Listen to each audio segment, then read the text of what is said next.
अरे जल्दी जल्दी थाली लेकर आओ, मेरी बहू आ गई है दरवाजे पर। कहाँ हो ज्योति तुम? हाँ हाँ माँ, अभी आई थाली लेकर। ये कहकर ज्योति थाली लेकर आई और मंजू ने अपनी बहू दीपाली की आरती उतारी। दीपाली देखने में बहुत ही सुंदर थी। इस पर मंजू ने कहा, अरे वाह, मेरी बहू तो चांद का टुकड़ा है। अब तुम अंदर आ जाओ बहू।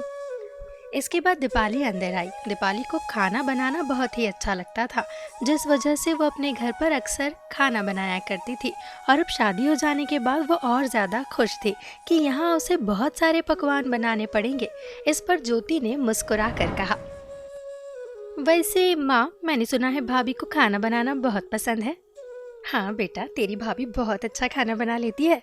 क्यों, मैंने सही कहा ना दीपाली? हाँ माँ जी, मुझे खाना बनाना बहुत अच्छा लगता है। आप जो बताएंगी मैं वही बना दिया करूँगी।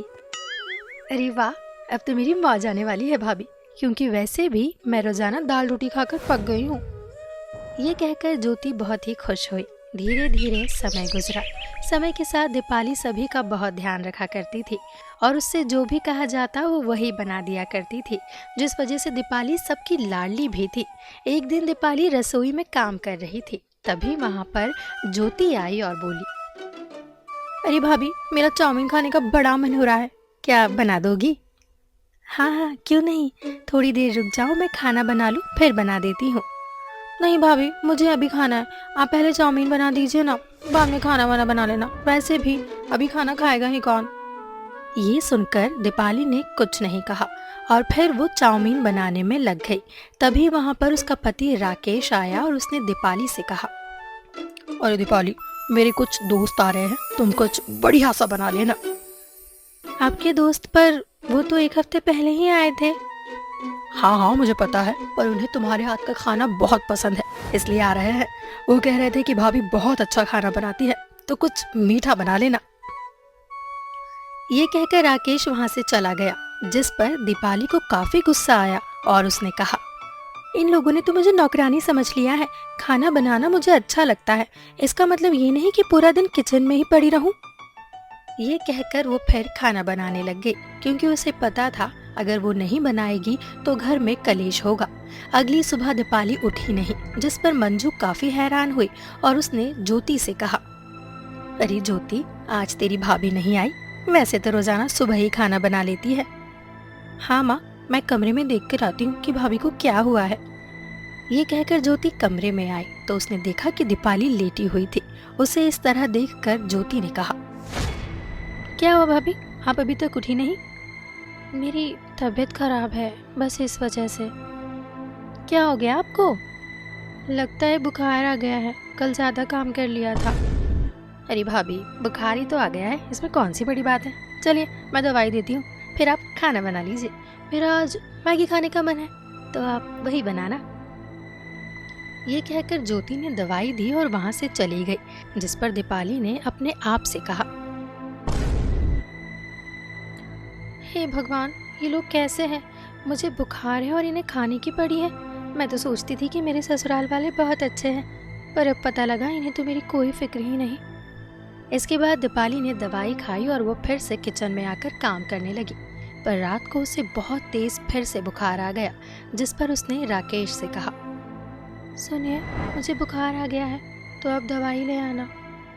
हाँ हाँ ठीक है, कल मैं तुम्हें डॉक्टर के पास लेकर चलूँगा, जिससे तुम ठीक हो जाओगी। अगले दिन राकेश दीपाली को डॉक्टर के पास ले गया।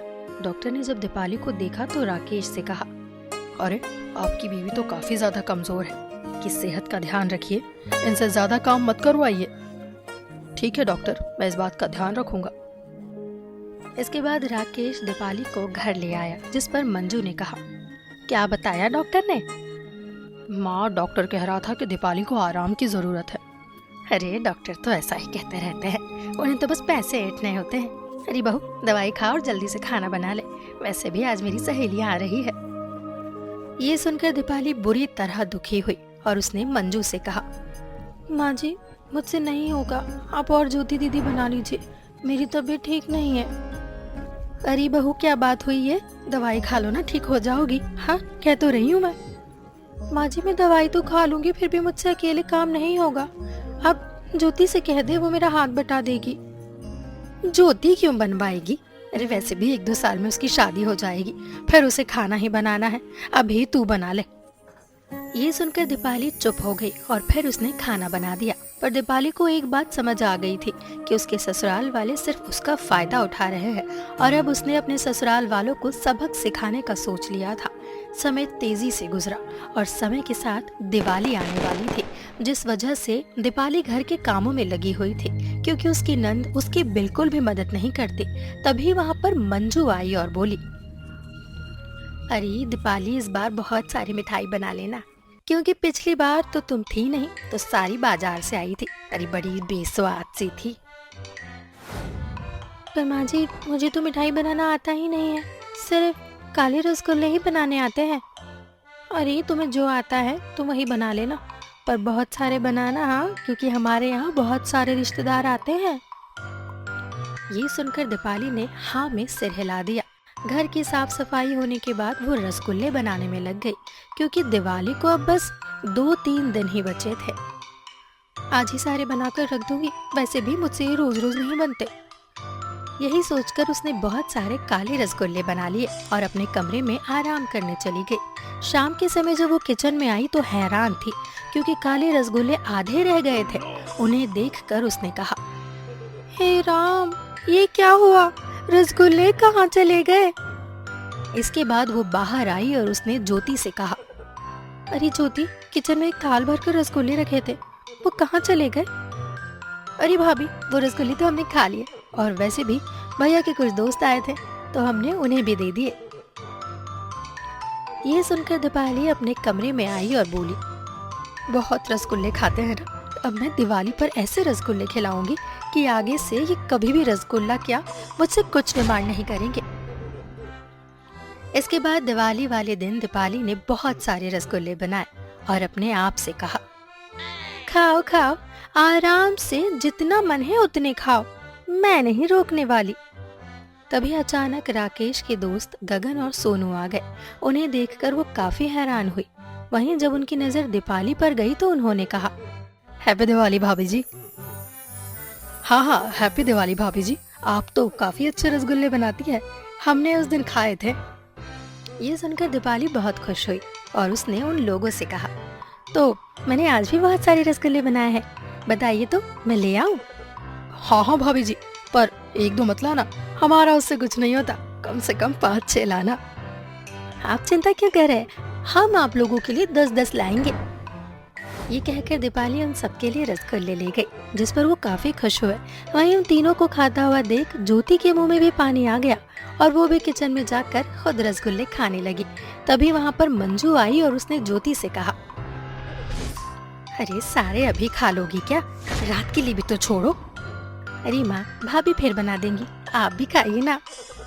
अरे नहीं, मैं तो रात को ही खाऊंगी। अरे माँ, खाइए ना। ये कहकर ज्योति ने अपनी माँ को भी जबरदस्ती काले रसगुल्ले खिला दिए। अभी वो खा ही रहे थे कि तभी अचानक उनके पेट में गड़बड़ शुरू हो गई और गगन ने कहा, अरे यार, तेरा बाथरूम कहाँ है, पेट में बड़ा दर्द हो रहा है। इस पर राकेश ने उसे बाथरूम बताया। तभी मोनू ने कहा, अरे मेरे पेट में भी बहुत गड़बड़ हो रही है। ये कहकर वो भी चला गया। तभी राकेश को भी अजीब लगा और वो भी बाथरूम में चला आया और इसी तरह सभी के पेट खराब हो गए और वो सभी काफी ज्यादा परेशान हो गए। इस पर गगन ने कहा, अरे भाई, लगता है रसगुल्ले ज्यादा ही खा लिए, अब हमें चलना चाहिए। ये कहकर बेचारे वहाँ से भाग गए। पर राकेश, ज्योति और मंजू की तबीयत काफी खराब थी, क्योंकि उन्होंने बहुत सारे खाए हुए थे। इस पर मंजू ने कहा, अरे बहू, कैसे रसगुल्ले बनाए तेरी? अरे माँ जी, मैंने तो काले रसगुल्ले बनाए थे, आपने ही तो कहा था। अरे वो तो सही है, पर उसमें क्या मिलाया था? लगता है गलती से जमाल गोटा मिल गया, माफ कर दीजिए। हे भगवान, अब हम क्या करें, आज दिवाली है। कोई बात नहीं, आप दवाई ले लीजिए। इसके बाद दीपाली ने उन लोगों को दवाई दी, जिससे उनकी तबीयत सही हुई। और फिर रात के समय दीपाली ने कहा, मैं आप लोगों के लिए काले रसगुल्ले लाई हूँ। अरे रहने दो बहू, हमें नहीं खाने, हम समझ चुके हैं कि ज्यादा खाना सेहत के लिए खराब होता है। हाँ भाभी, माँ एकदम ठीक कह रही है, आज के बाद हम आपसे कुछ नहीं कहेंगे, ना ही कोई फरमाइश करेंगे, आप जो बनाएंगे हम वही खा लेंगे।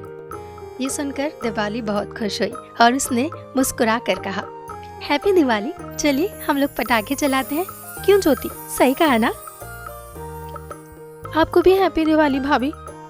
उसके बाद उन सभी ने मिलकर पटाखे चलाए और दीपाली बहुत ही खुश थी क्योंकि उसने अपने ससुराल वालों को अच्छा सबक सिखाया था।